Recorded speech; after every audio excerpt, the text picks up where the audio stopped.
Hello, my name is Vaz, and if you're watching this video, that means you probably have Antisocial Personality Disorder, just like me. I want to tell that this video is not for people who are trying to understand if they do have Antisocial Personality Disorder or not, are in doubts or discovering themselves. This is a video more for people that have already been diagnosed. This is not a video also for people who want to learn more about, I think. I guess you could watch it anyways, but there are a lot of videos about how to live with people with this disorder already in YouTube, and I haven't seen a lot with about how to live with this. We are deeply misguided people, so maybe you were looking for something that could help you out, and I hope my knowledge can do something about it. I am living a very, let's say, dangerous life right now, so I don't want this knowledge to go away for nothing. I feel like it would be a waste, right? So here it goes. Then let's start big. Everything that you think that it doesn't matter, it probably actually doesn't really matter. You should only care about what you really care. Of course, there are things that should be taken into account if you want to maintain other things that you care about. For an example, if you care about, let's say, for some reason, your job or someone in your family or a loved one, you probably should not go to jail because you would not have those things. But you see, most things don't actually matter if you don't care about them. You should not try to do those things because it is expected for you to do so. The only things that matter are the things that you care about. So, morals, laws, this is all subjective.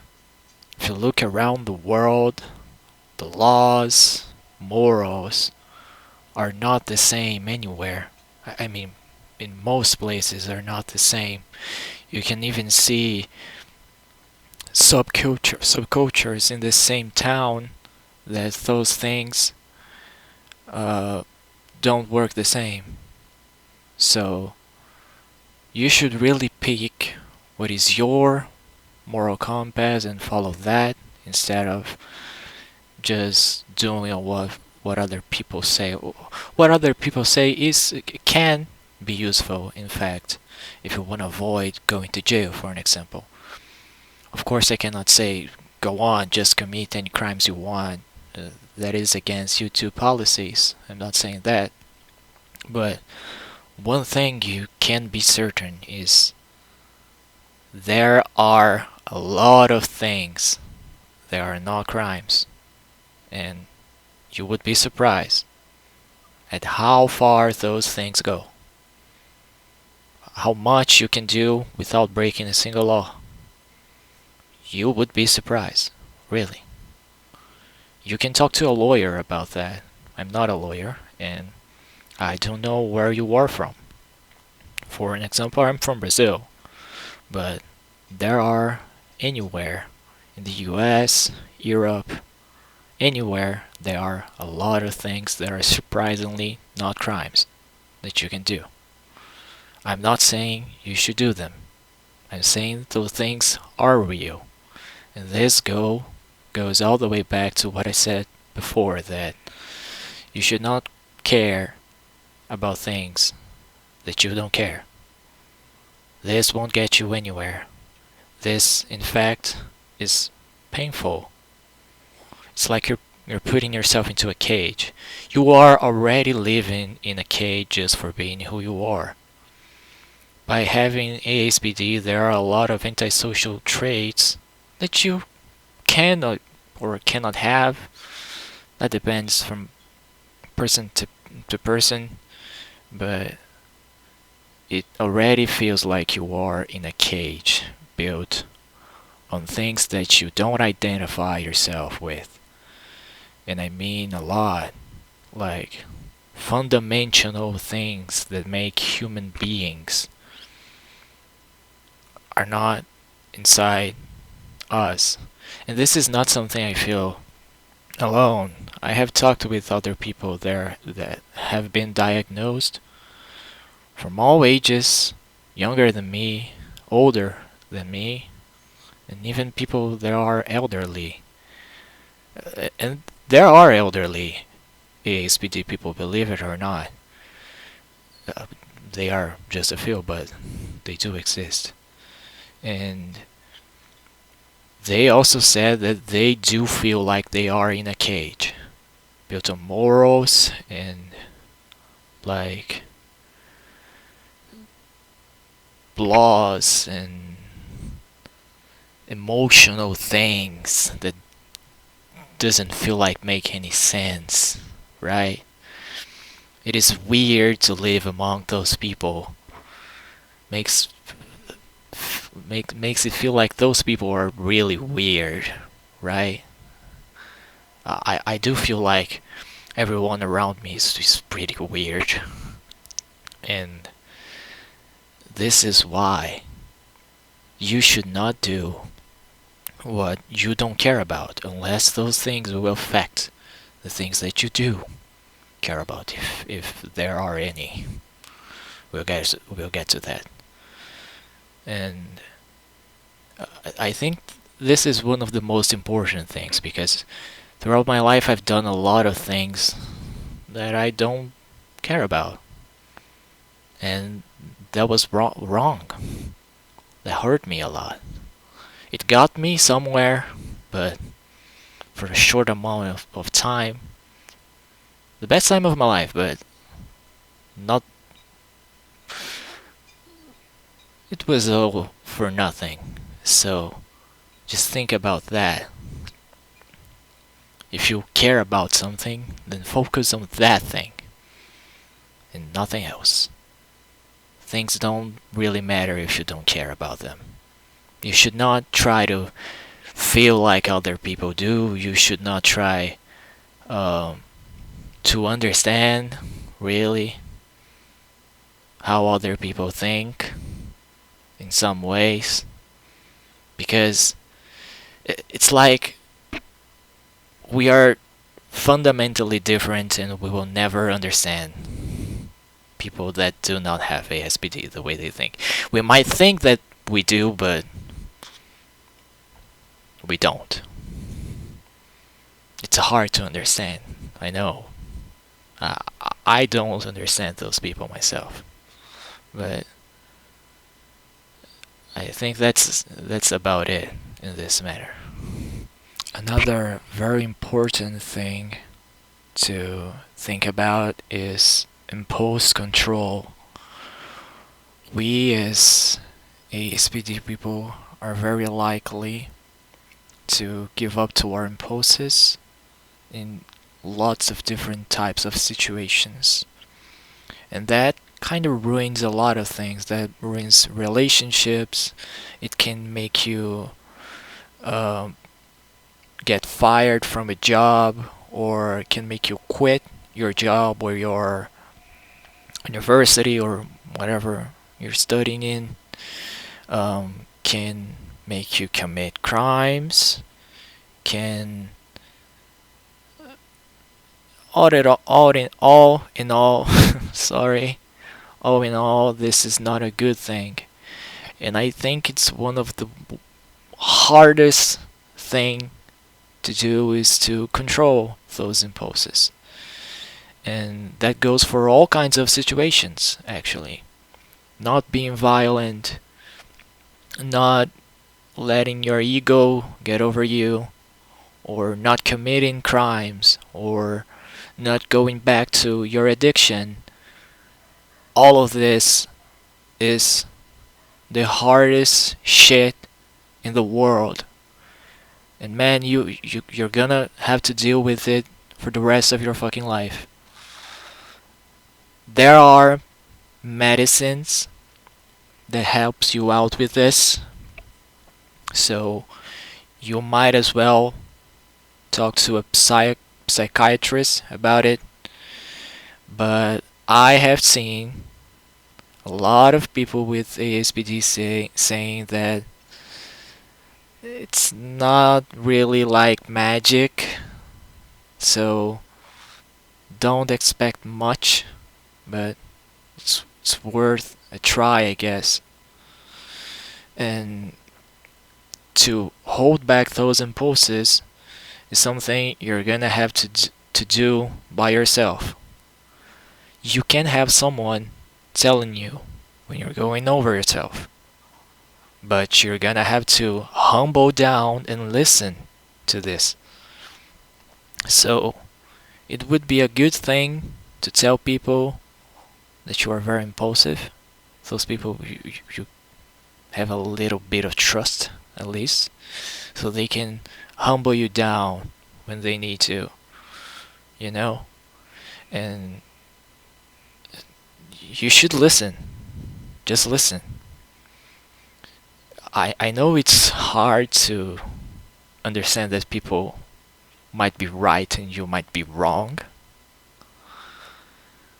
because everyone around you might feel so little. I got that. We have a problem with ego as well. So, but you gotta listen. You just gotta listen. When people might lie in this way, but you should think one thing that is very important for you to understand. People are not like you. They are not all the time trying to get into your defenses and know your weaknesses and understand where they can get you. People are not doing that. You are, but they are not. They are just living their lives and building a relationship with you, believe it or not. It took me years to understand this.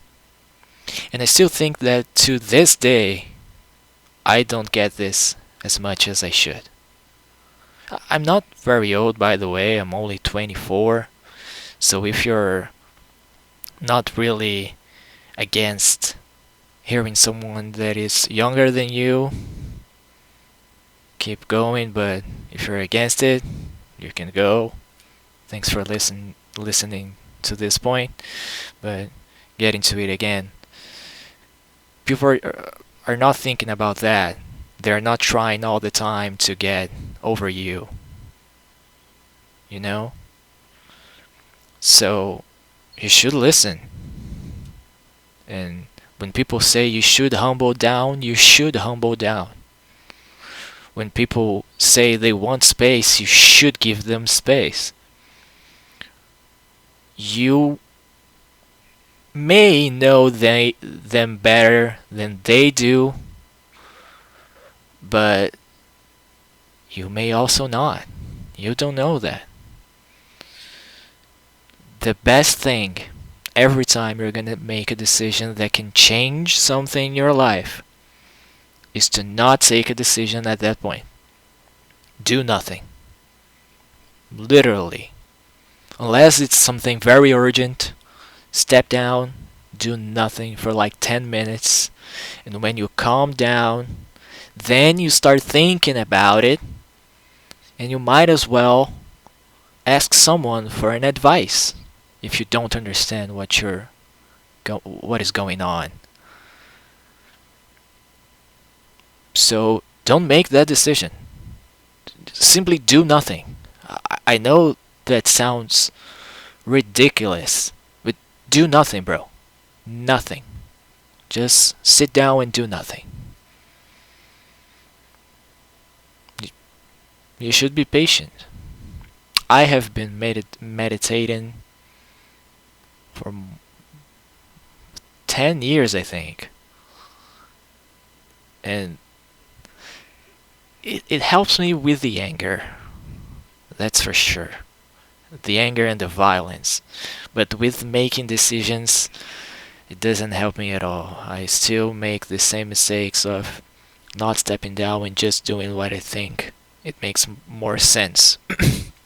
And you should not do that. You should step down and do nothing. Unless it's urgent, do nothing. That's the best advice I can give you. Now for things that are more specific in your life. Like, oh, my loved one is asking for space. Should I give them space? Yes. Oh, my loved one says I am not clingy enough. Should I be more present? Yes. Whatever other people around you say they feel like they are missing from you, they are very probably being completely honest with you. So if you value that relationship, even you should put into a balance if the sacrifice is met with enough reward, and then make your decision. But you gotta be sure that whatever you choose, there won't be any way back. It's not like a video game that you can restart a level. People are not like that. Every time you break someone's trust, it will be, if they forgive you, it will be hard to get it back at first. And second, it will not be the same. Never. It will never be the same. Whatever the kind of relationship you have, be it a friendship, a family member, a loved one, even with a pet, things are like this. I mean, with a pet is less likely because their animals are fucking dumb. So, but there are some species that will never be the same with you after you do something to them. I assure you. Personal experience. So you should not, just by the way, you should not do bad things to other people. I'm not saying you should do, but it's unavoidable when you don't understand how relationship works and how people behave so weirdly and emotionally. It's like weird. I had an experience when I was younger. Of course I didn't have ASPD at the time. I was below age.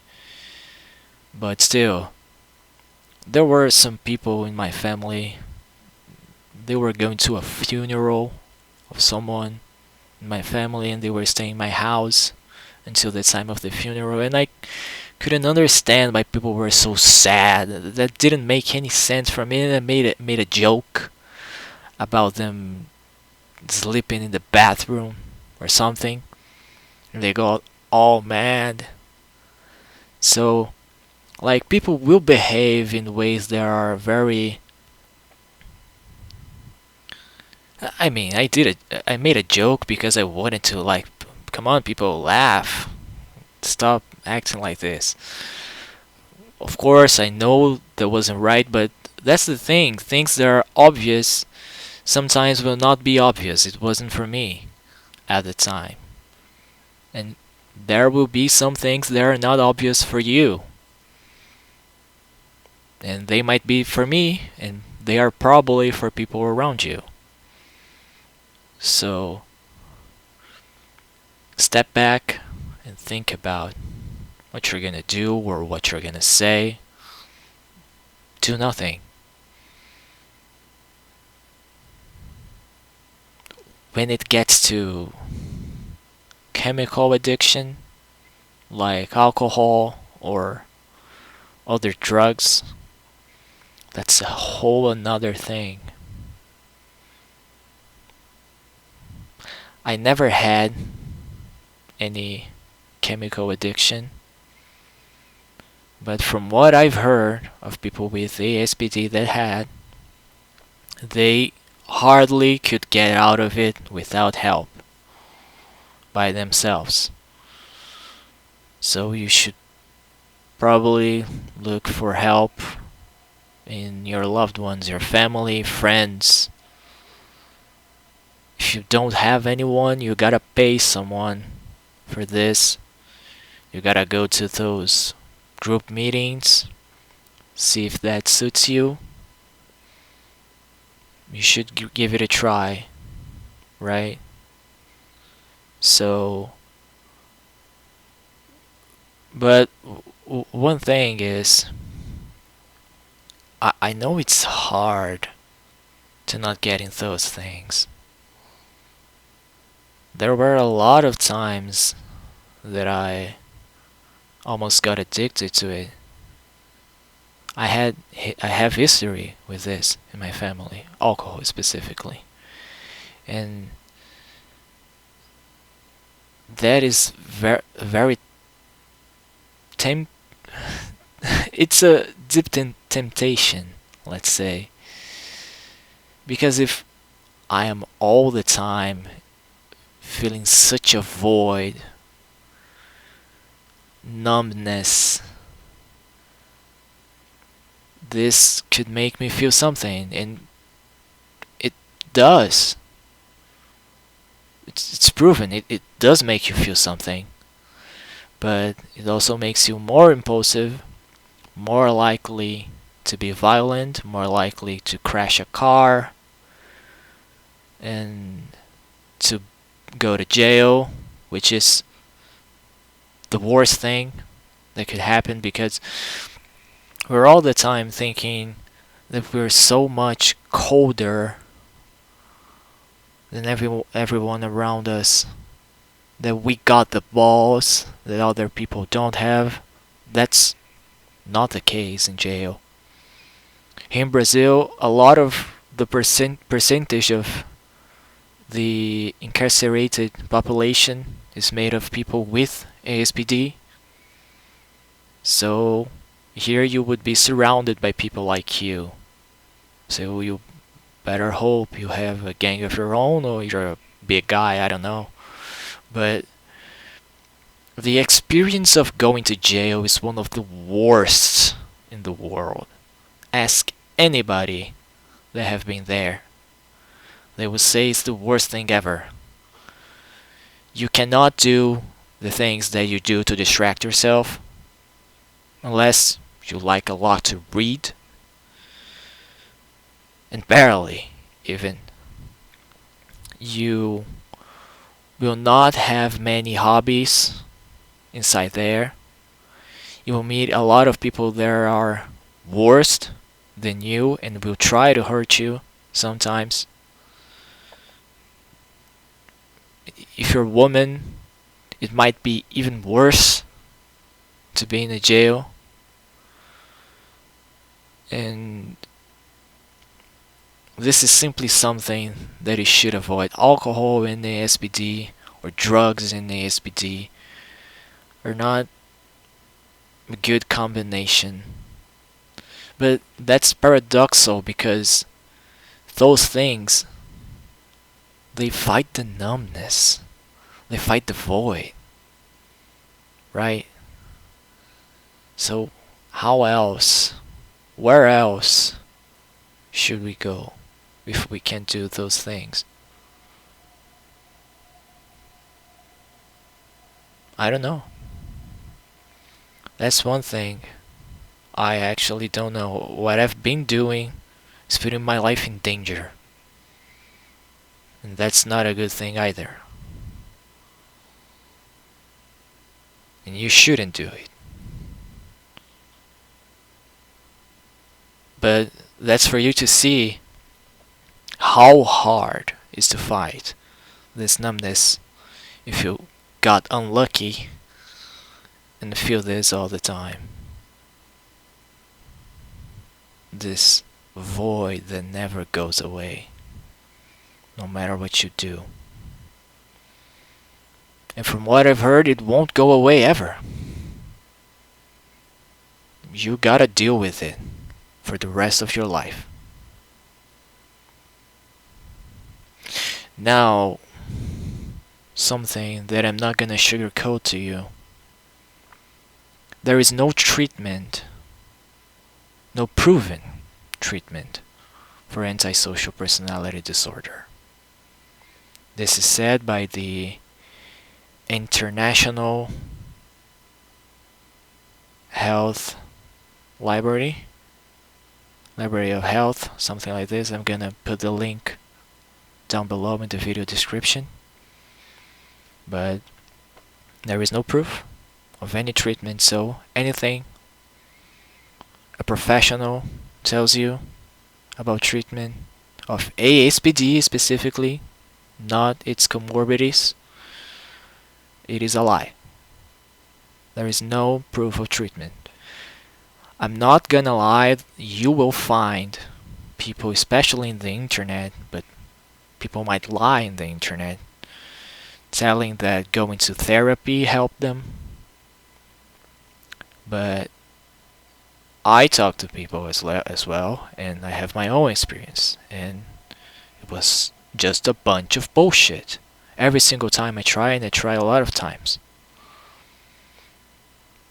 I would tell you, what will they do in therapy? They will talk to you, and they will try to hear you more than speak. And they will ask you questions like, how do you feel about this? How about that? Oh, really? You know that joke people make about therapy being like this? It's exactly like this. There are debates the therapist will raise about some things and show you consequences of your actions in an attempt to make you not do something bad. But they will do it not thinking about you, but of the damage you will cause. For someone with ASPD, in my experience, and of other people that I talk to, the therapist is not thinking about you, but about the damage you may cause to other people. How can they have empathy for someone that doesn't have empathy at all, right? So it's hard to judge. But that's my experience, because talking about my feelings doesn't help shit. If you think it helps you, you should give it a try. I think if you never had therapy before, you should give it a try anyways. It might help you. But if it doesn't, just give it up. If it doesn't work, you're gonna be spending a lot of money in something that won't do anything for you. You should try to look for other kinds of help.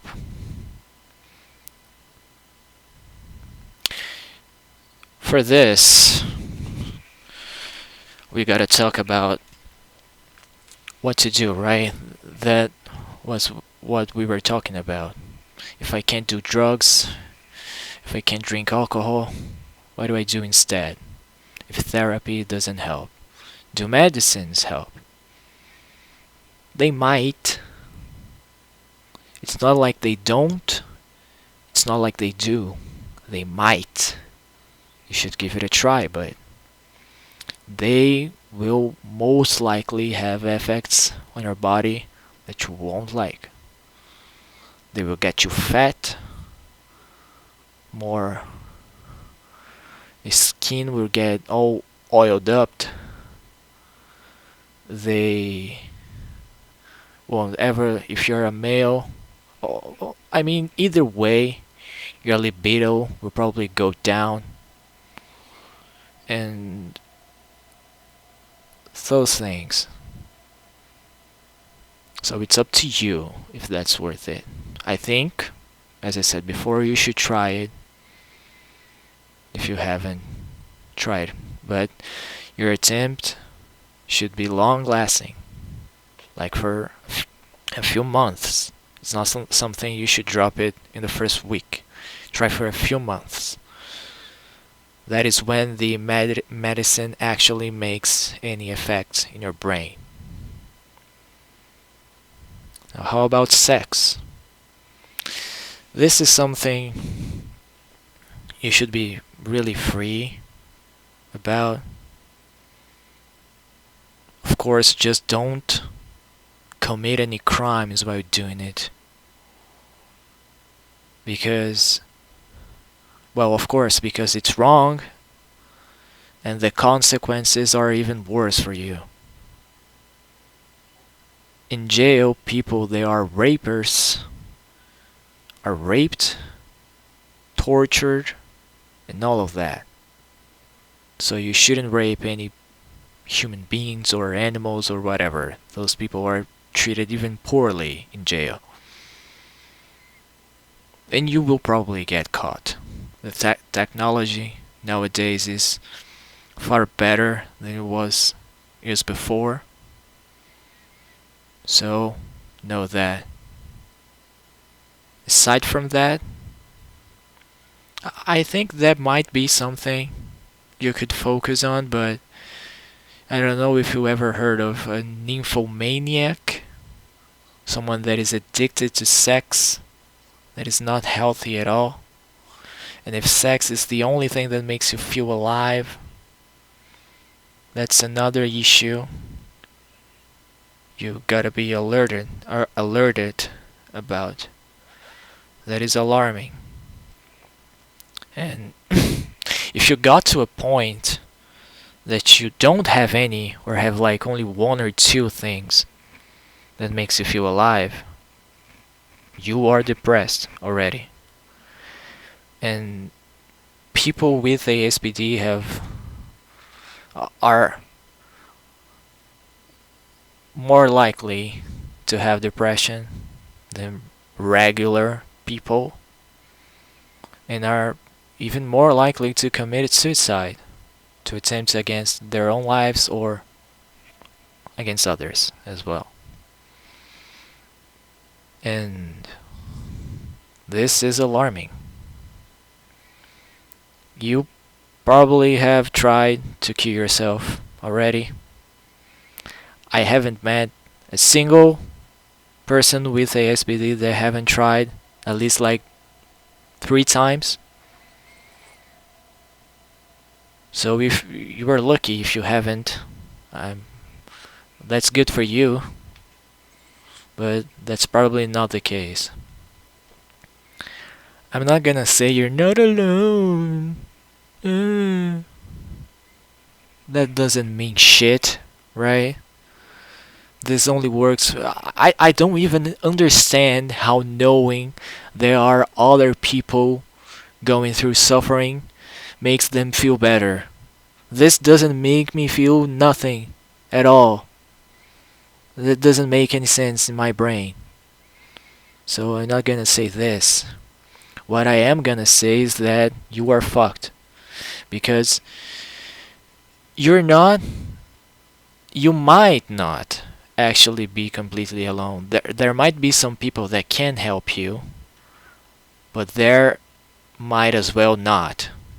And you're gonna have to face it by yourself.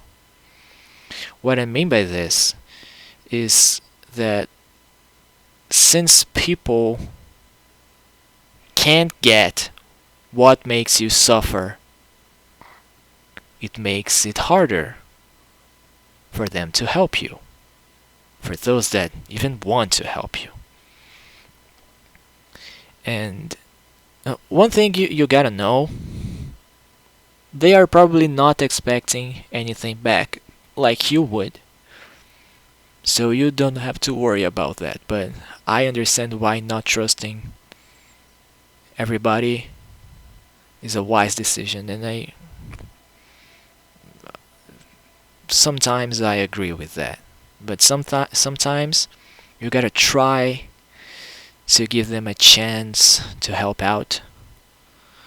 But if you're at this point, you gotta go back to what I said in the beginning of this video and focus only in what you care about. Right? If there are something you care about, focus completely on that, especially if there are more than a single thing. If there are like 3 things, 4 things, that's even better. And they can be small or they can be big. Like your marriage, your children, your job, and I don't know, the book you are writing. You care about these 4 things. That's huge. You should focus on those 4. Of course, you should try going to therapy. You should try getting a psychiatrist to give you medicine. You should give your family's comfort and all that bullshit. You should try that, really. I know I'm saying like it doesn't work, but you should at least try because it has worked for some people, so who knows, it might work for you. But while doing this, you shouldn't wait to do the other thing, that is focusing only on the things that you care about, and all the other things, they don't matter. Stop caring about those things that don't really matter. They don't matter, bro. They don't matter at all. They don't matter. The only things that matter are those that you specifically care about.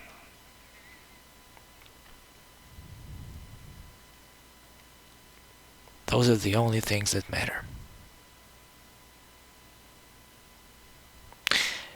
And no matter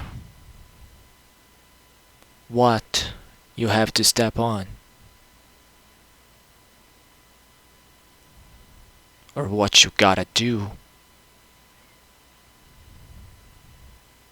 follow your moral compass. Your moral compass. Be pretty restrict with it. Never break it. Follow your moral compass and do whatever it takes to make those things give you some sort of life. Because you are going to kill yourself if you don't. In these attempts that you keep doing, sometime you will succeed.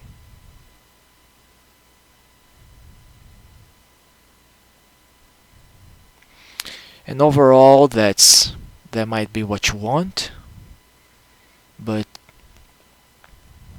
if you think straight, if you think rationally, that's not a good thing. That's unproductive and a waste.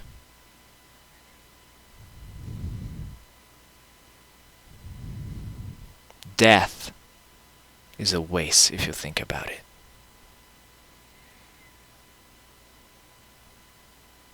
Not that you care about, but if you don't focus on the only things you have, you will die. Sooner or later, I'm not gonna sugarcoat. You will die.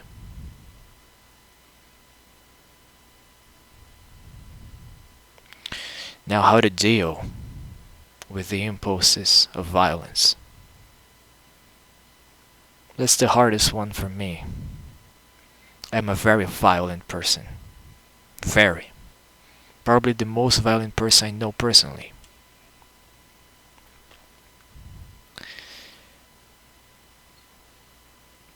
And I am also the most calm person that I know. In some ways.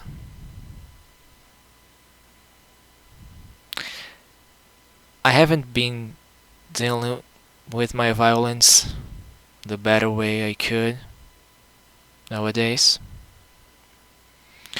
But what I've done my whole life is think about the consequences.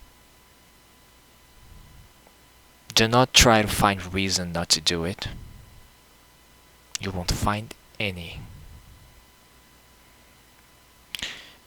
Trust me.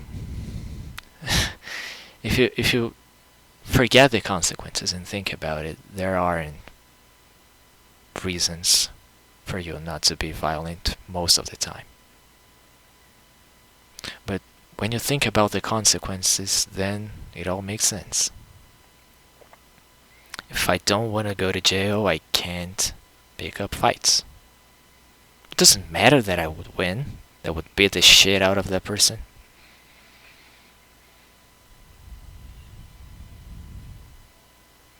Oh, I feel like I am good enough to not get caught.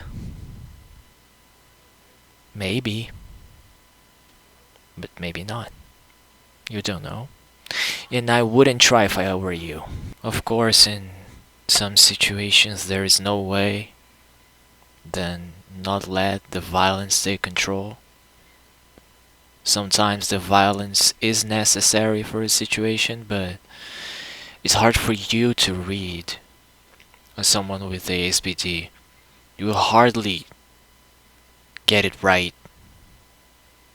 So it shouldn't be for you to decide. And one thing especially is hurting physically people that you personally know that are around you, like your family, your loved one, or your friends, is even a worse mistake. That would make you get caught even faster and easier. That is dumb. I know keeping this violence inside feels unproductive, and once again that you are in another cage that you can't get away from. And sometimes the rage might get it out, or just this desire or this search for something more than this void might get you to it, or even curiosity. But the consequences are pretty bad. You will certainly lose everything.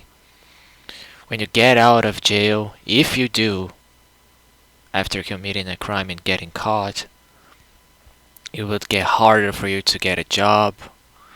You will lose everything that you built with other people.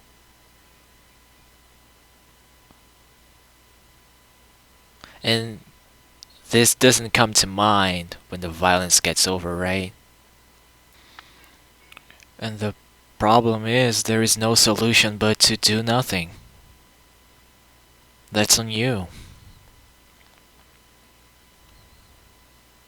That's completely on you to do nothing. To just sit down and not let it happen, because otherwise you will beat the shit out of the other person, or you will kill an animal or hurt somebody. So just get away and say you don't want to continue whatever is going on right now until you calm down.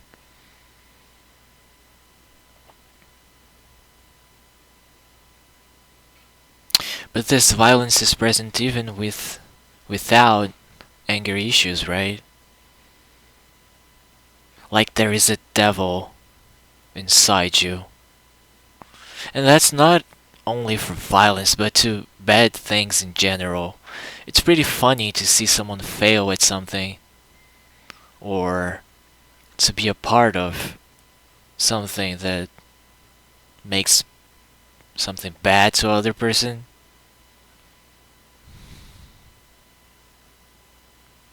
You should do that. I mean, you shouldn't, right? But at little things, there might be no problems. Lying or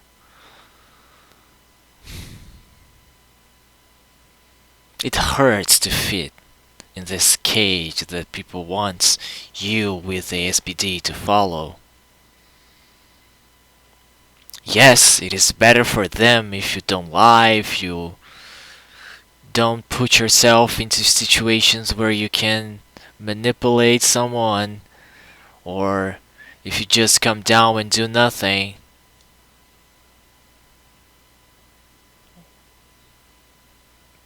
In fact, it is better for them and for the environment, and the right thing to do. But what about you?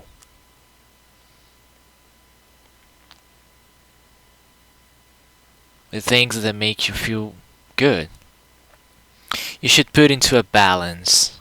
If you have enough things in life that you care about, that fitting into this cage is worth it, or if it is not.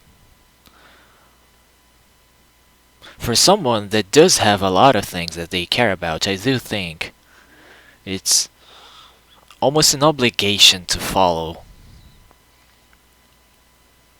those expectations. But otherwise, if you're about to kill yourself, if you don't have anything that you care about, if you have been chronically depressed your whole life, like I said in the beginning of this video, nothing that you don't care about matter.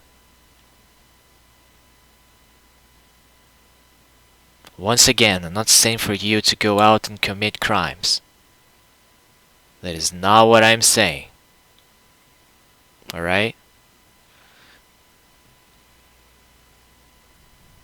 You should know where to put a line, where to trace a line that you cannot cross. But be yourself.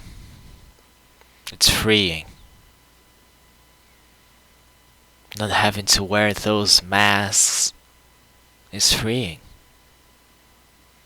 It might not change your life or make you want to live, but it's at least a bit freeing. That is what makes us fall in love when we do, right? A few people with the ASPD do fall in love. Although it should have another word because it's not the same way love works for regular people. It's far different. But some of us do. And I would tell you this, it won't happen a lot of times in your life, like love, really.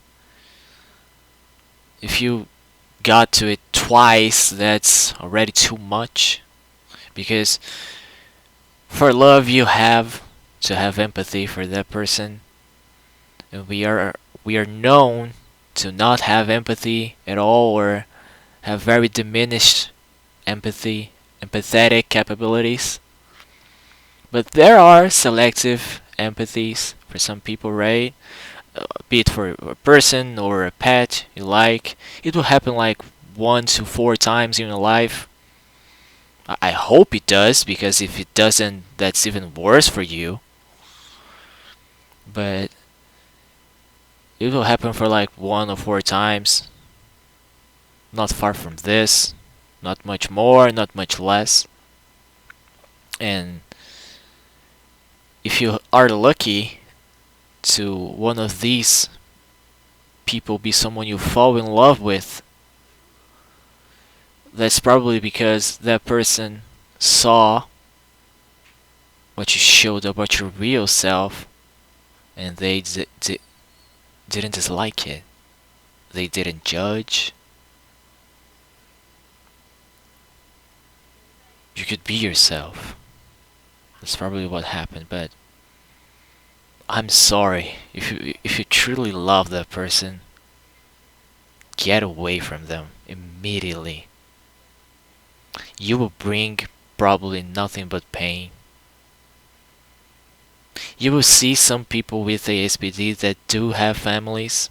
Some of them don't love their partners. Some of them do love their partners. Some of them don't love their children. Some of them do love their children. And those relationships are always a storm of mess. More fights than usual, cheating, obsessiveness, leaving the children behind. We are not made for this.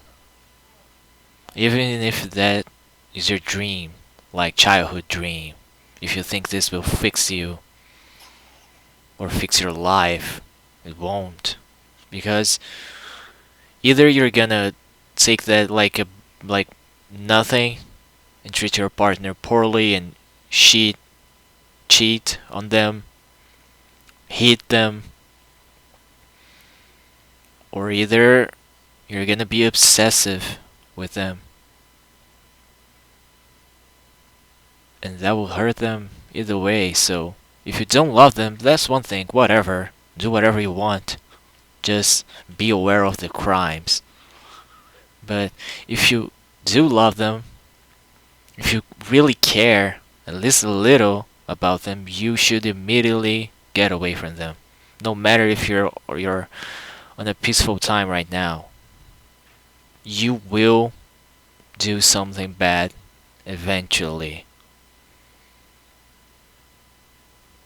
Unless like your partner is someone so mature, but so mature that they can take it all.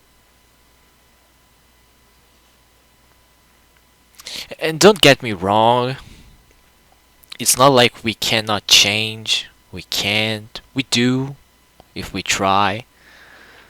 It's more like that we don't want to change most of the time. Right? And when we do, it's hard, slow. It takes a lot of time and effort to build and only an instant to destroy.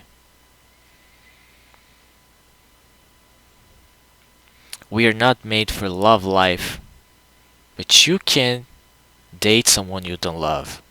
That's the thing. That's probably what you should do if you want to have a relationship. You should not be with the person you love and let them free to be actually happy and date someone you don't love. Right? And you can do it right either way. Right? If you think you are a correct person, if you are straight, I don't mean straight sexually, I mean straight in the meaning of like someone correct and a good person, quote. You can be a good partner either way. Even with someone you don't love, you just gotta be attracted to this person. And then, if you don't wanna be a good partner, that won't matter either. Just do whatever you want, just be aware of the crimes. So you don't get in jail, right? If you're worried that this video would tell you how to do things in the good way, you're completely wrong. And the first thing I said in this video is things that you don't care don't really matter. So if you care about being a quote good person, then do it. If you don't care about being a good person, then don't do it. It's up to you. Do what you want. That's the only way you can be happy and avoid that void and numbness and depression.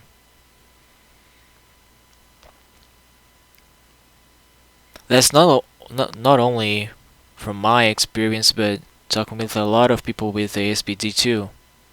They all say when talking about relationships or trying to be a good person, the exact same thing. That nothing is worth it, or that it's totally worth it. Because people are different. We have this disorder, right? But that's pretty much where everything similar about us ends. So you gotta do what you think is right for you. If what you think is right for you is what is right for others, then be it. If it's not, then care only about the things that you care about. But you gotta be aware. There are some things there are vital for the things that you care about that you might not care about. If you want to maintain a family, you should not go to jail. You should not cheat on your partner if you want to maintain a family, right? So those are kind of the things you gotta be aware, and you gotta think about it before making a decision that you certainly know it's debatable, at least when the devil talks in your ear. So, but don't be with the person you love, romantically speaking. You're only gonna bring them bad things. You might bring good things as well, but the bad things are gonna be worse.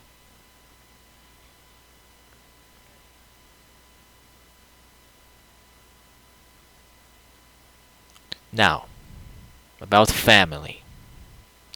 They will get tired eventually of all the problems you bring to home. Because everybody would. We bring a lot of problems to home. Crimes,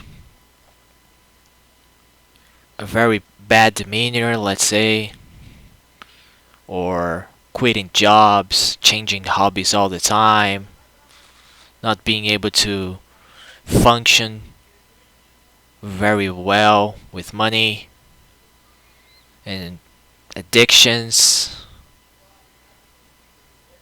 breakups, all of this. So you should avoid situations that brings you stress, because that's going to make everything even worse for you and the people you live with, if you live with somebody. But it doesn't matter if you do, because not putting yourself into situations where you can be stressed is the best thing you can do. If for some reason there's a way you can get money without working, do that. Do not go to work. Get money the other way around. Because going to work is putting yourself into a position where you can get stressed. Usually. Maybe not. Maybe it's something that you care about and that you like. But you get what I mean. Avoid most of the things that aren't pivotal for your living that can get you stressed. Avoid. Go do other things. If you do have any hobbies, that's one good thing to distract yourself most of the time. When you get yourself distracted most of the time, there isn't time for you to think about the void that you feel. And we are known to change hobbies all the time because everything gets bored, right? I've done it myself. a lot, actually. So, if that's the case for you, and it probably is, trying new hobbies all the time, continue to do that. Drop whatever shit you think it's boring, never do that again, and go to the other thing.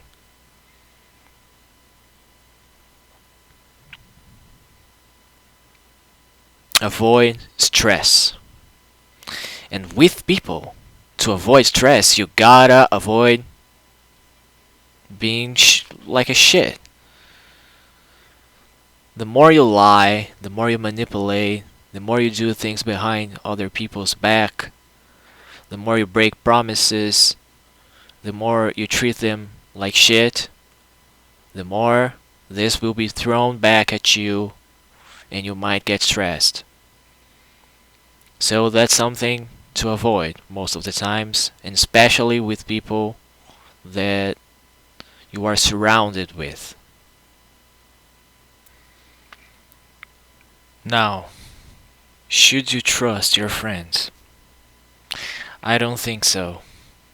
I mean, uh, there is to a point how much you can trust somebody to one thing or another, but you should not trust completely anybody. The only person in the world you can really tell anything but crimes against other people that you have committed or will commit is your therapist, because they legally cannot do anything with that information, and your lawyer as well.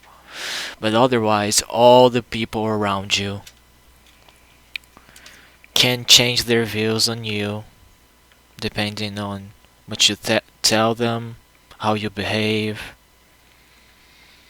but they can even do something with that information. Sorry, my cell phone.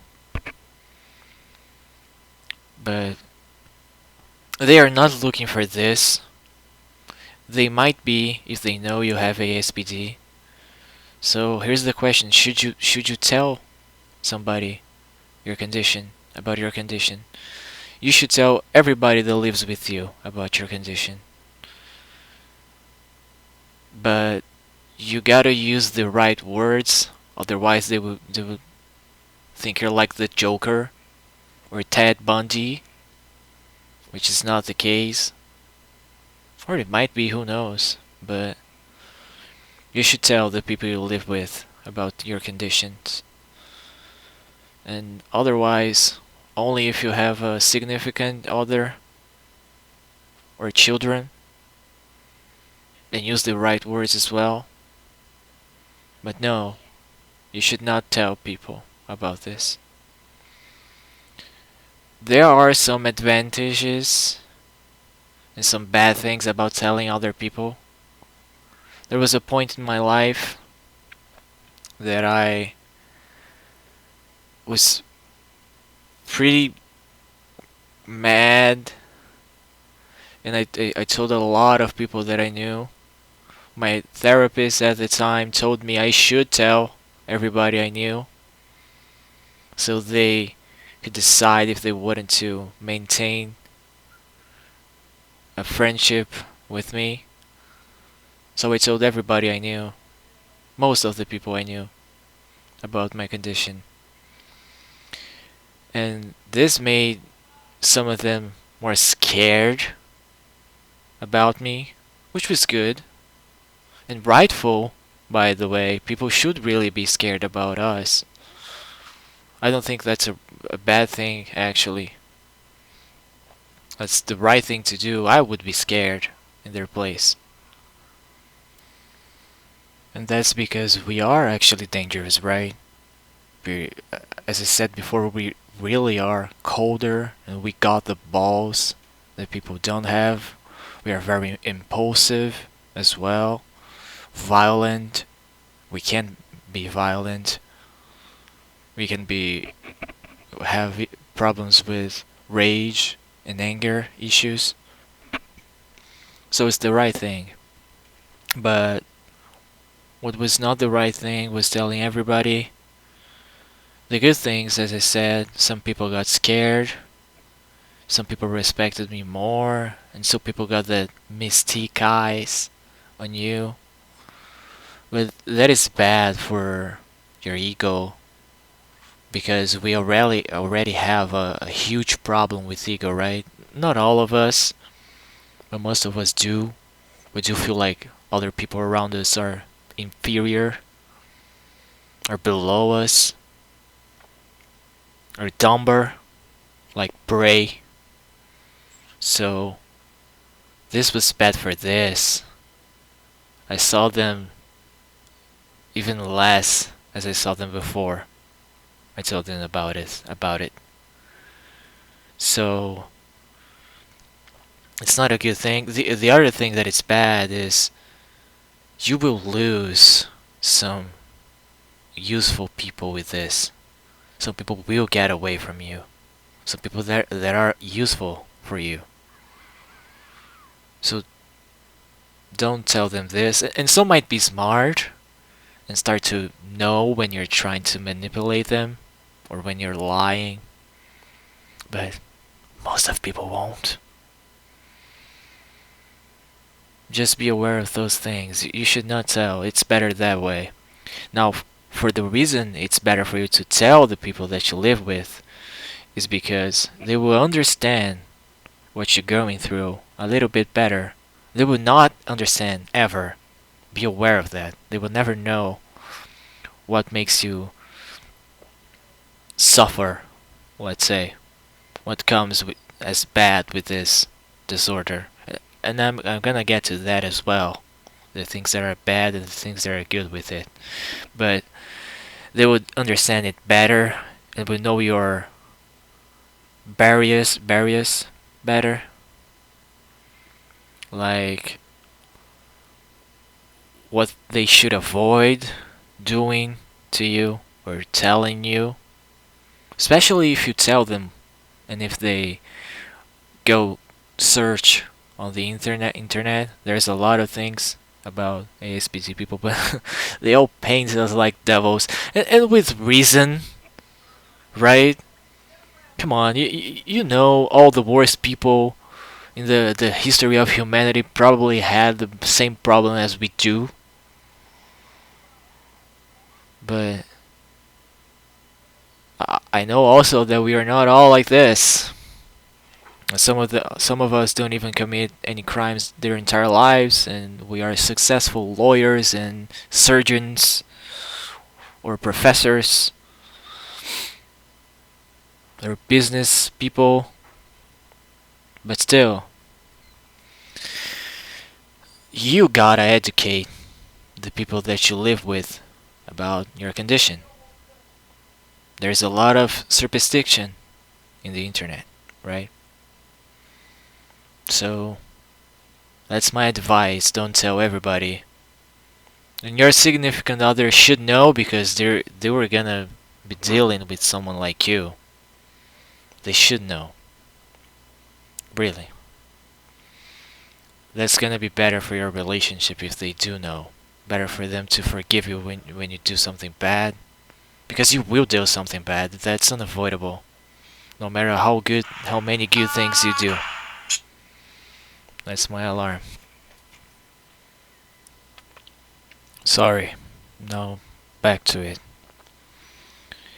One thing is that we're always completely bored, right? This chronicle boredom that never goes away no matter what we do. And this is why we always try new hobbies and we always drop them out when they get boring or when they don't have anything new. But you probably see that you have a lot of hobbies or tried at least many things in life, even if they were not healthy or like chemical addiction or putting yourself into danger. And if they weren't healthy, well, it doesn't really matter if they are healthy or not at this point because this is something necessary to fight this chronic boredom. Because living with it's like a torture, right? Your mind never stops, and if you have trauma, that's probably when those thoughts will come back to you. And so you know, in case you don't, Antisocial Personality Disorder is mostly genetic, but the environment during childhood also makes a lot of difference if you are gonna develop this disorder in adulthood or not.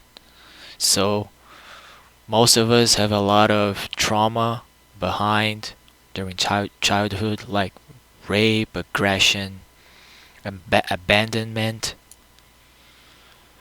or something like a divorce between your parents, or never getting the attention you wanted.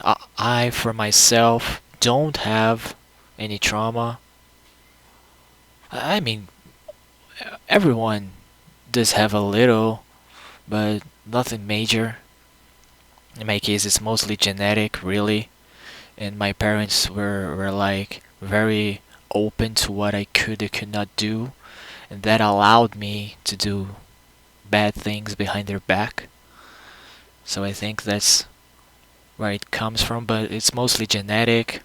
I know some stories about people in my family, so it makes sense. But in case you have trauma, that's when it's gonna kick, right? When you're doing nothing and your mind doesn't stop and you can't be in peace and you're always thinking about bad things. So the trauma comes back and everything that's get you stressed will come back at you right away. So this is why you should try to maintain yourself occupied with many hobbies.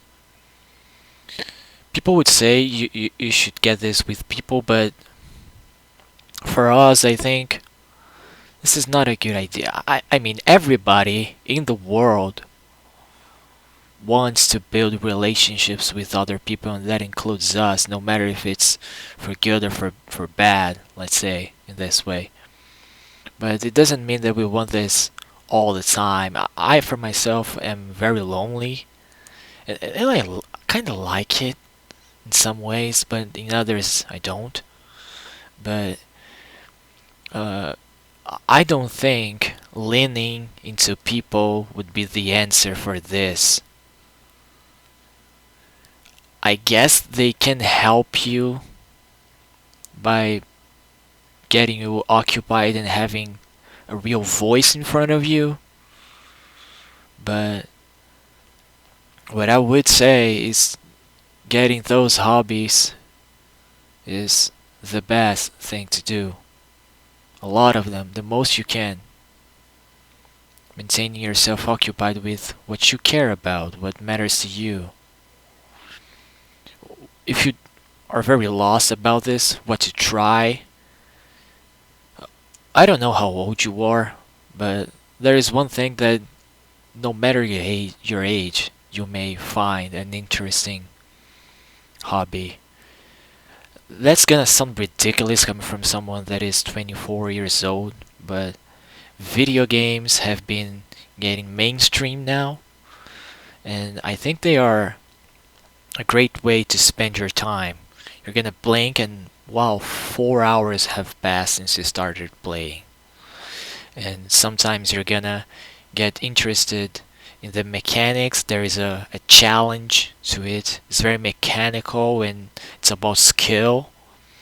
Or there is an interesting fictional story you can pay attention to because video games are art nowadays. And there's music as well.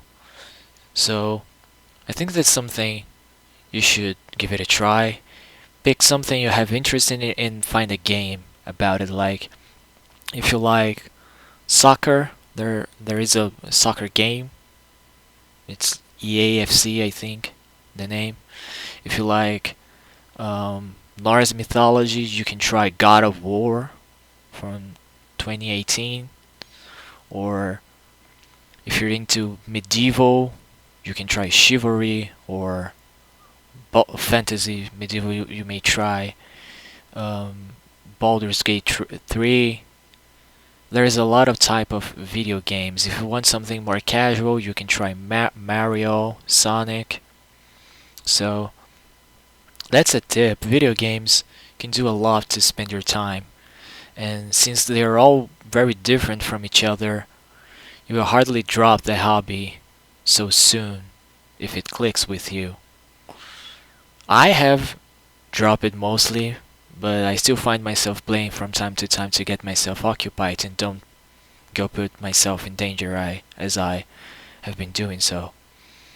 So this is what I've been doing to not do other things and putting goals like I'm gonna 100% that game until tomorrow. But it takes willpower to do that if you are depressed. So take that with a pinch of salt. It's not gonna be easy to even go out and play that game. You may open the game and keep staring at the screen and just close it if that's the point you reached. And trauma is gonna ruin this for you. For this, I would say you should see a therapist, but everyone that is very traumatized will tell you that it never goes away. What may happen is that one day you will like draw, go go take your spoon and clean it. You're gonna do the dishes and wash the dishes, and you won't think about it. But it's still inside you. It will never go away, if you know what I mean. That pain will never go away. You just gotta learn how to turn it into something good. That's the hardest part, and that depends from trauma to trauma, so there's no way I can tell you about this. That's why you should try therapy. And I've seen very deep cases where it didn't help at all, but most of the time it helps regular people. Now for us, I've seen some people say therapy helped them to fight trauma. That's one of the things that therapy can help, but with everything else, I don't think therapy is gonna help you, so you may as well just use it for this. Focus on your trauma in therapy. And it's hard to trust someone, but legally, the therapist cannot say anything about your trauma. Be aware of this. So you can shove it all into their ears, and they will try to help you out. And there are group sessions too that you can find if your trauma is related to alcohol, drugs, murders, rapes, these kinds of things. You can find groups for this. They can help you out. But in group sessions, you gotta be patient because you're gonna have to listen to people you don't really care about talking about it, and that might be very boring, but it's worth a try at least. Go once or twice and see if it helps out in some way. And that's gonna worse. You gotta understand. I think rationalizing things helps out a lot because it helps you know where all your behaviors come from if you rationalize your trauma and all the things that happen in your childhood and from then on. And you can say, no, I'm acting like this because of this. I'm just doing this because of this. It helps you take a step back and not be impulsive, as we said before. Helps you to take those steps down and wait those 10 minutes before doing anything. Rationalizing. But we are very rational, and we lack a lot of emotional empathy. We can have cognitive empathy, but this lack of emotion is pretty bad when dealing with other people. You may find yourself trying to solve a problem with logic while the other people is just struggling with their feelings. And that's not how you should have behaved. That doesn't help them. A solution doesn't help them. It's not what they're looking for. They are just struggling. And you're never gonna feel it like that. So it's hard to understand. But that's how it works for them. For some reason, they can't just put that aside and think.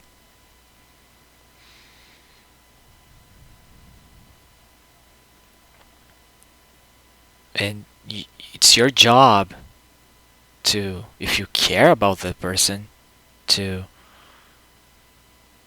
be more open to those feelings they are feeling. And that's almost impossible, but you need to try if you care about that person. They would do that for you if the relationship is mutual. So, rationalizing to a point is good, but you can't let that get over you. If someone is being very emotional, you gotta act emotionally, but more grounded.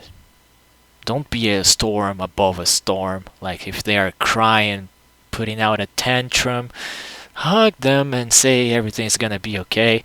That sounds like bullshit, but for them, that for some reason works and they care about it. And it's not manipulating them either. This is just being human, as they would say. They would be surprised if you didn't act like that. They would be angered if you didn't act like that. Furious, even.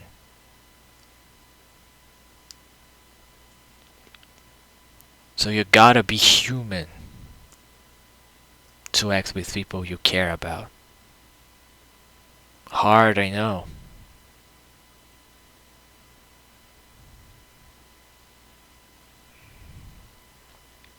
Now, about understanding when this is happening, it's even harder. You gotta have someone to tell you sometimes. But try to look at them and see if they are stressed out. Don't go finding a solution unless they ask for one.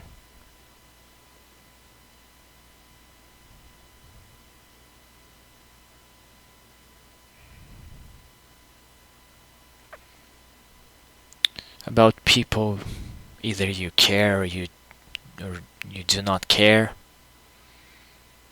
Using them is like natural. You're gonna do this without even noticing.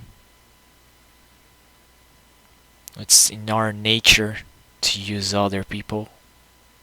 So don't worry about it. You're gonna do it no matter what you try. And there are people that you look at them and you say, "Hell, I'm gonna pray on this one." They're so dumb, or so innocent, or naive. How are they falling for me this quick? You would think. Now that depends on your moral compass if you think it's worth doing this or not. Personally, I don't think this is a good thing in most cases unless you're doing this for a graded purpose, right? But most of the time I think this is worthless, but this comes from someone that is not very successful. If you want success, I think you should probably do that more.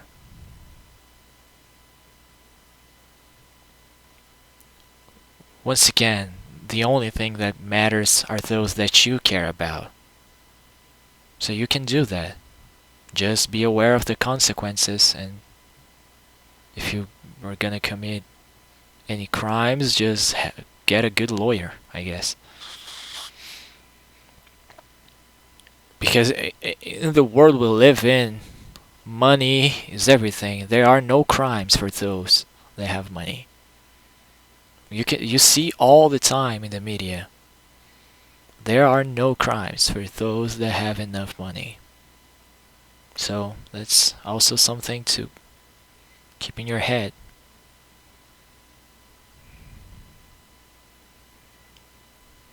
Lying, it's not exactly a bad thing either, because people don't want the truth. You're gonna understand this very quickly if you haven't already. People don't want the truth. They like living comfortable lives, so you can keep lying. Maybe you should even. And that goes even for people that are close to you, that you have a little bit of trust in, or that you may care about.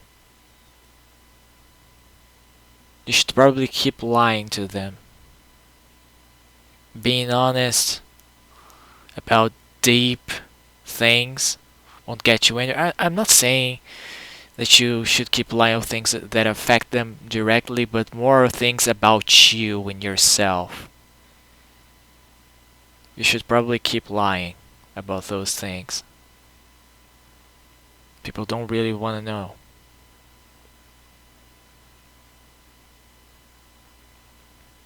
That goes the same for manipulation. All that I said. That's all in the same boat. And manipulating people will get you even higher up to your ego, right? Like a big statue of an ego you would have. Man, to humble down is something very hard to do.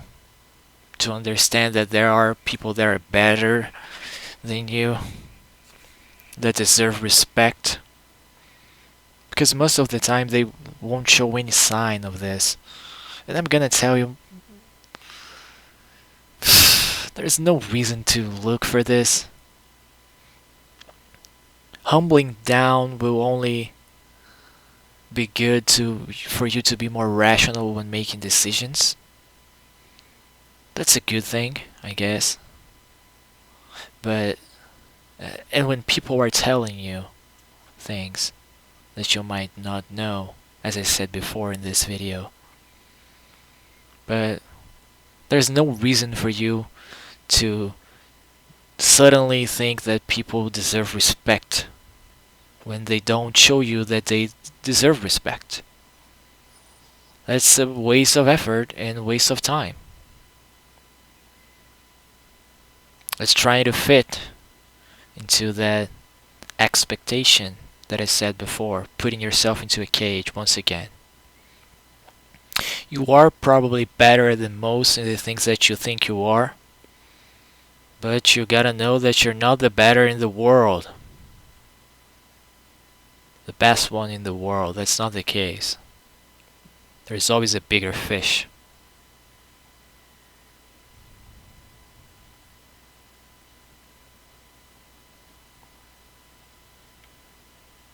And do your best to actually put your money where your mouth is.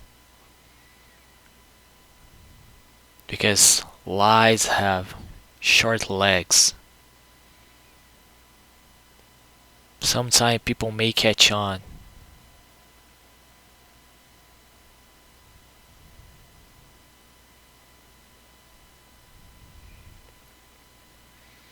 And this ego thinking that you are smarter than most, more rational than most, more enlightened than most, stronger than most, colder than most,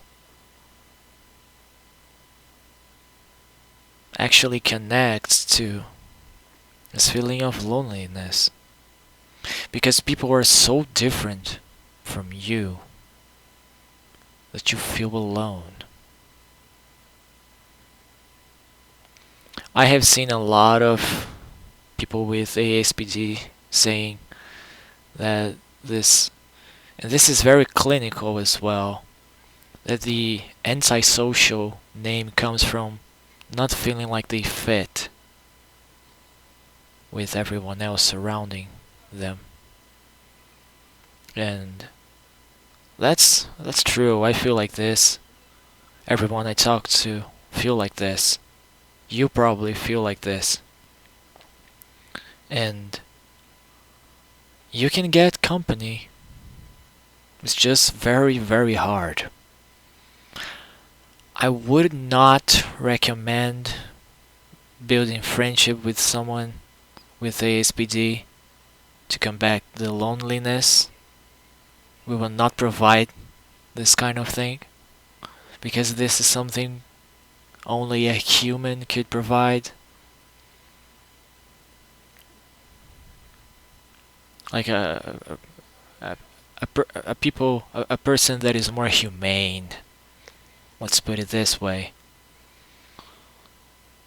So this is not a good idea, but it's not a problem to have a friendship only with someone like this. The problem is to have this relationship to feel to feel like you're not alone.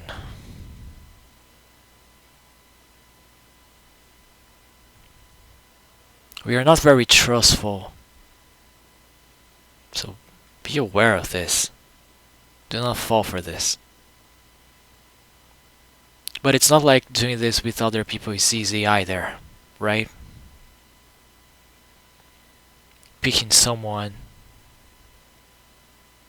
to feel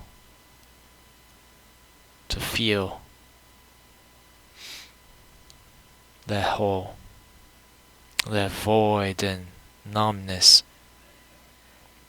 Using a person for this is not really smart because people are unpredictable most of the time. So this is not very smart of you. And if you for some reason care about the other person, which might be the case, you're gonna hurt them by doing this. By getting them as your pillar of hope.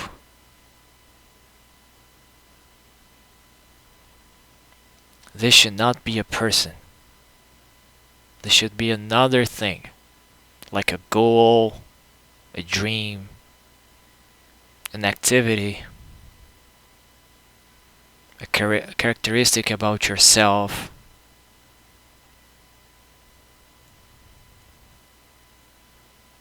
Not a person. Especially if you love the person. You see, when you love someone, be it romantically or not, do not put pressure at them. They cannot be your anchor.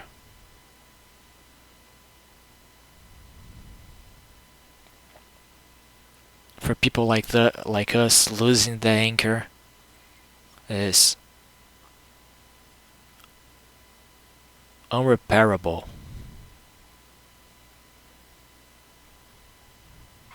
You will never be the same. You will probably never laugh again.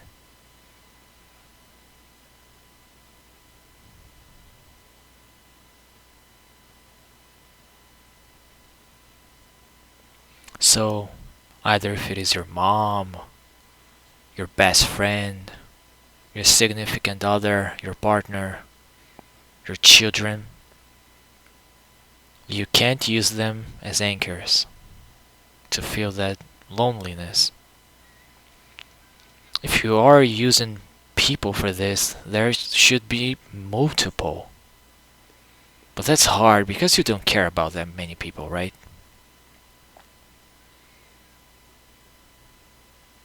So it's better if they are things.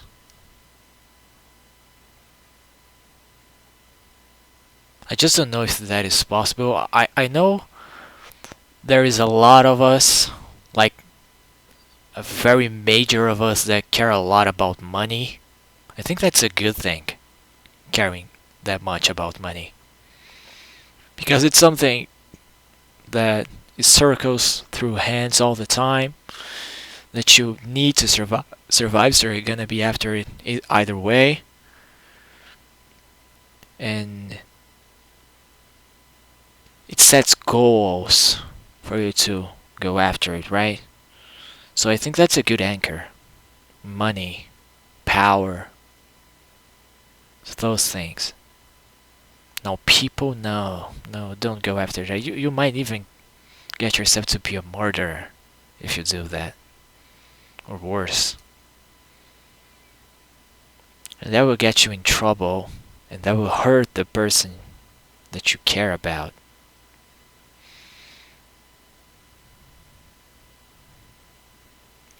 We are not made to be this close to someone else.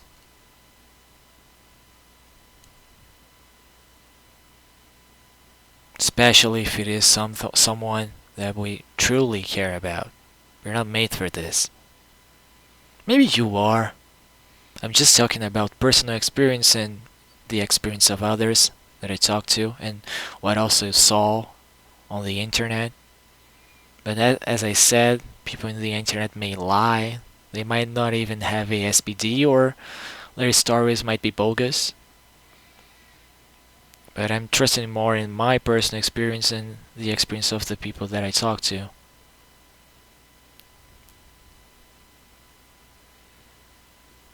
So it's not smart to do this. And the void, as I said before, will never really go away. Never.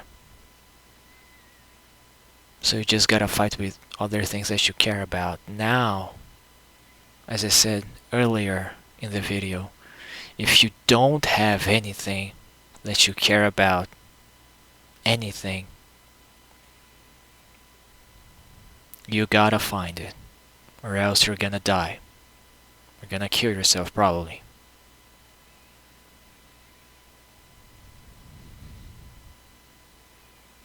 But going after is like, why would I do this? This don't really matter. Yeah, I know. At this point, anything you do is okay for you to do. Just follow your moral compass and avoid getting things worse. If you think it's bad right now, think about feeling like this in jail.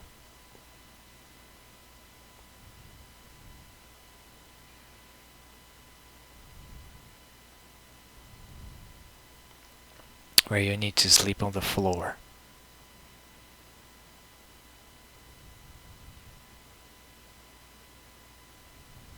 So, there's not much advice to give. I'm looking for advice on this myself.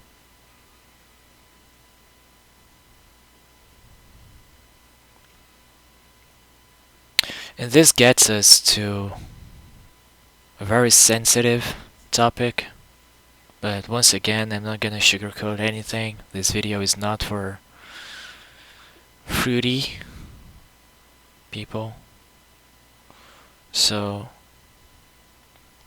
like, we have a huge percentage of suicide, and it's hard to find someone with ASPD that gets old, because we either die by our own hands or because of a dangerous lifestyle, drinking, drugs, crime, felonies, fights, gangs, eating too much, eating too little, not going to doctors. So we die a lot. And you might be the next if you don't take care of yourself. You gotta find your ways if you don't want to die. If you don't think about death, you're good to go. But there is still a lot of advices for you to follow that I said earlier in this video.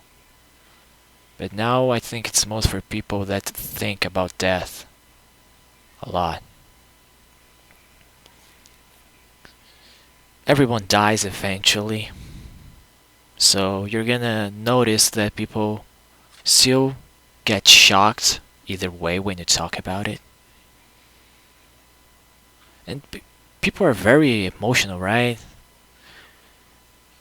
It gets me like bored, makes me roll my eyes when I see someone actually acting this emotionally about something, especially about death, which is natural. But people will still get shocked if you talk to them about this, but you should talk to someone.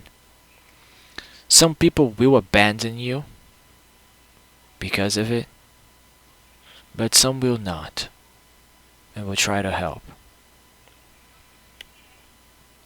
And if you're having thoughts about murdering someone,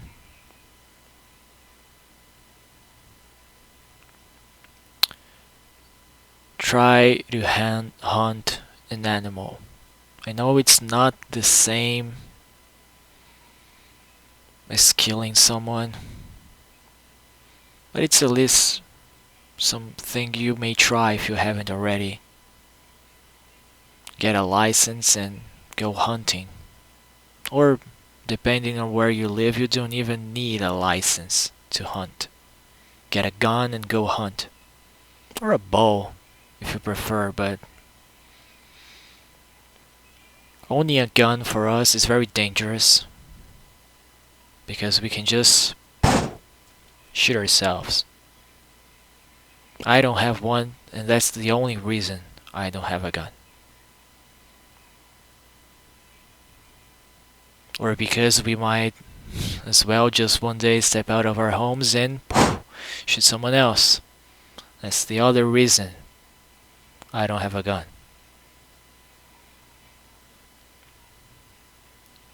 So you gotta rationalize those things. And you gotta hunt with a bow, I guess, if you don't have a license. But you should try to focus that in something else. To not get yourself in trouble and to not die. I know that's worthless because dying is your objective, right? But if you think rationally, that's because you're ill. Not only with Antisocial Personality Disorder, but also with a deep depression. And you wouldn't behave like this if you weren't ill. But you wouldn't be yourself if you didn't have ASPD. You would be a whole different person. That's part of who you are. I wouldn't choose to not have ASPD if I had the chance. Because I like some of the things. I think I'm smarter than most. That's ridiculous speaking out loud. But most of the people that I know always say that one of the things they respect most about me is how smart I am. And I agree, I'm very intelligent.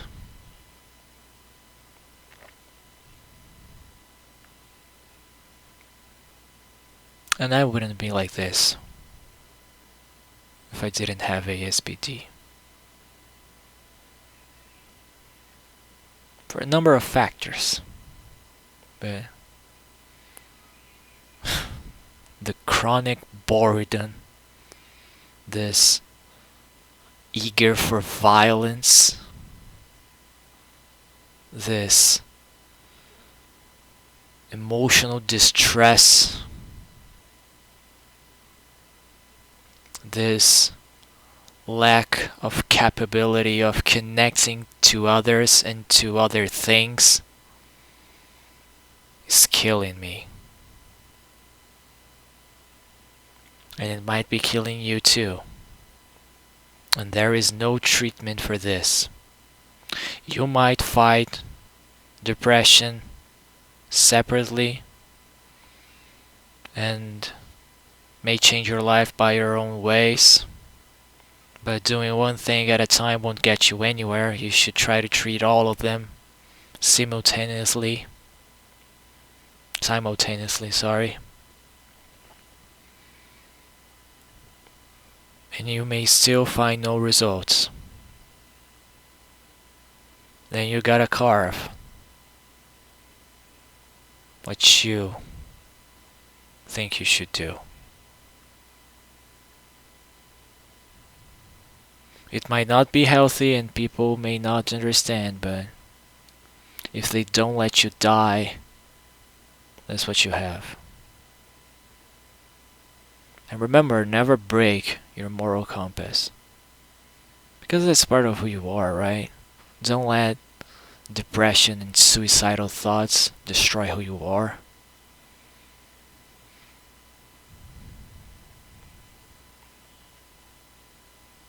We are... That's ridiculous once again, so cringe speaking this aloud. But we are evil. We are. Even if we try to be good people, we are inherently evil, I think. The way I see it, rationalizing, I think we are fundamentally evil. So different from the other people. I know cluster B disorders have some things in common, but I think ours is the most evil. We are evil, but man, I can't deny that. It's hard to run away from this. And it doesn't hurt. It's just who we are. It's our nature. That's why it hurts so bad to try to fit into those expectations. But you shouldn't, by the way, unless they are what you care about.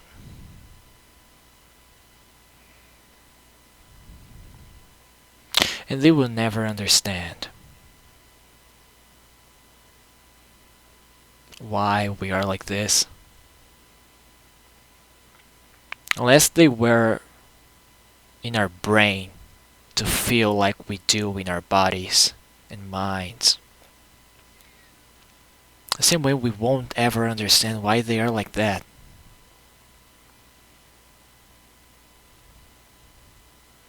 Evil is not the right word, maybe. I'm not saying in a Machiavellic way. It's more like, I feel like, some of us feel like, maybe you do too, there is something inherently humane lacking from us. Something that makes people human is not here with us, inside us. That's what I feel like. And they will never understand why we do what we do, why we act like we act, and why we think like we think, and how, and why we feel like we feel, and what makes us like this. I don't think people that like dogs and people that like cats can be friends.